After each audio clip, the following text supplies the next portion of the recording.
Sekitar 20 tahun yang lalu, ketika dunia belum menyadari bahaya limbah plastik, Bangladesh menjadi negara pertama di muka bumi yang melarang penggunaan kantong plastik sekali pakai. Sejak itu, polusi plastik semakin memburuk dan menggugah kesadaran dunia akan bahayanya. Sebagai upaya untuk menghindari bahaya limbah plastik, pemerintah Bangladesh beralih pada goni. Tanaman komersial yang memang tumbuh dengan subur di kawasan ini selama berabad-abad. Bangladesh adalah salah satu produsen goni terbesar di dunia. Goni adalah tanaman tahunan yang ditanam terutama 80% di Bangladesh di kawasan delta Sungai Gangga yang sangat subur. Goni adalah tanaman yang mudah tumbuh serta memiliki hasil yang tinggi per hektarnya. Di samping itu, tidak seperti kapas, goni hanya membutuhkan sedikit pupuk serta pestisida.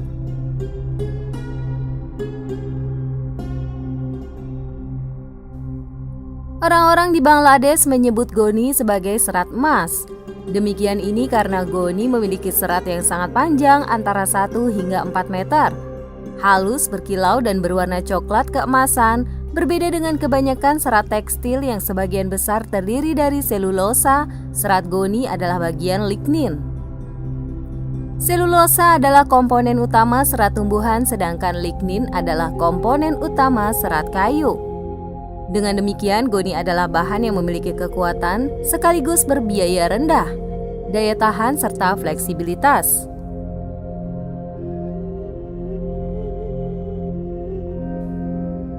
Dengan segala keunggulan yang dimilikinya dalam hal penggunaan produksi dan konsumsi global, goni meningkati peringkat kedua setelah kapas. Bahan ini dapat digunakan untuk menggantikan kantong plastik sekali pakai. Lebih dari itu, goni juga berguna sebagai kain geotekstil yang diletak di atas tanah untuk menstabilkannya terhadap tanah longsor serta untuk mengendalikan erosi atau gulma.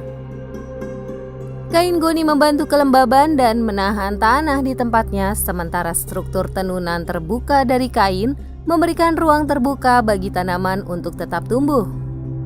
Saat tanaman terbentuk, kain goni mulai terurai.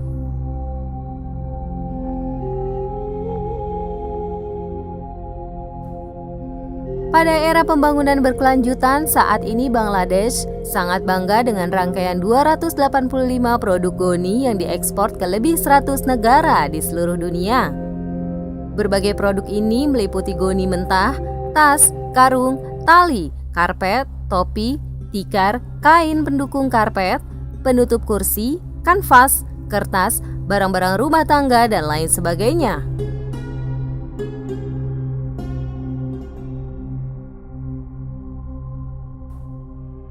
Beragam produk itu diekspor ke beberapa negara seperti Australia, Brazil, Amerika Serikat, Cina, Rusia, Britania Raya, dan lain sebagainya.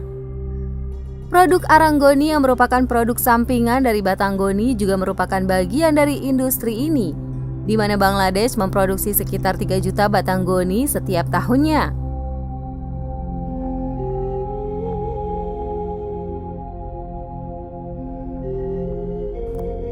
Negara ini memperoleh antara 3 hingga 3,5 miliar dolar dalam potensi ekspor dari arang berbasis goni.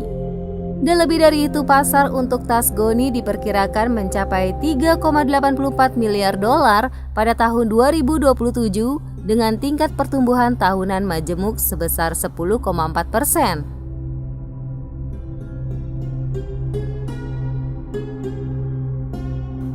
Di Bangladesh, sektor goni tidak hanya berkontribusi 1% terhadap PDB negara, tetapi juga merupakan 3% dari total pendapatan ekspor. Di Bangladesh, goni mendukung mata pencaharian sekitar 25 juta orang. Tenun adalah tradisi yang sangat dihargai dalam warisan budaya Bangladesh, sebab tradisi ini menawarkan mata pencaharian kepada banyak orang dan menjadi sumber ekonomi terbesar kedua di pedesaan setelah pertanian. Sektor ini mempekerjakan sekitar 1,5 juta orang, termasuk 900.000 secara langsung dan 600.000 secara tidak langsung, menjadikannya pendorong penting bagi lapangan pekerjaan serta pertumbuhan ekonomi berkelanjutan. Selain itu, tenun telah mempermainkan peran penting dalam memberdayakan perempuan dengan memberi mereka kesempatan kerja yang berharga. Setiap musim semi, miliaran biji goni dilemparkan di lahan terbuka yang sebagian besar dilakukan oleh wanita. Miliaran benih tersebut kemudian berkecambah saat hujan pertama. Mereka tumbuh dengan cepat atau sekitar 2 cm setiap hari.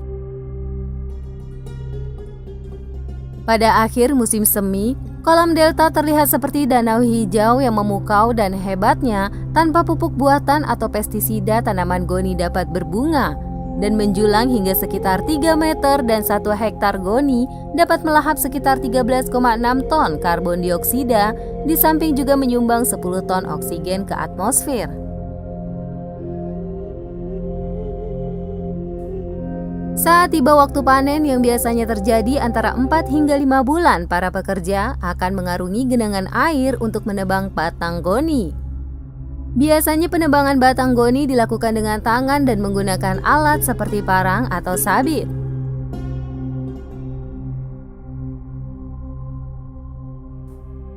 Mereka kemudian mengupas dan memisahkan daun dengan batang yang dibundel dan dipindahkan ke sumber air yang bergerak lambat.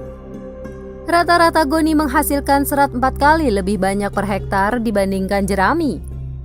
Serat itu terletak di bawah kulit kayu di sekitar inti kayu. Untuk mengekstrak serat bundel goni direndam di dalam air dan dibiarkan selama 10 hingga 30 hari.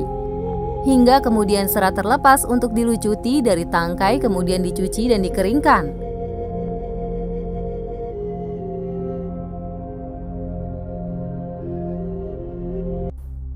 Biasanya untuk lebih mempermudah pelepasan serat, para petani akan memukul tangkai goni, kemudian begitu serat telah longgar, mereka akan ditarik dari inti kayu tanaman.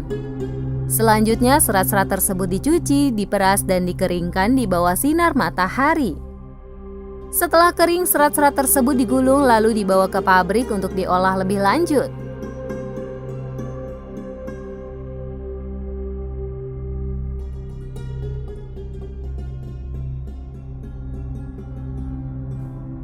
Sebagai produk jadi, goni dapat ditenun, dipintal, dan ditekan menjadi tas, tempat tidur gantung, topi, dan 100 atau lebih barang lainnya. Pada akhirnya warisan tekstil Bangladesh yang kaya ditopang dengan kualitas goni yang serbaguna dan komitmen yang kuat terhadap ramah lingkungan, tidak hanya merupakan sumber kebanggaan besar, tetapi juga memiliki sumbangan yang sangat besar bagi pertumbuhan ekonomi negara itu.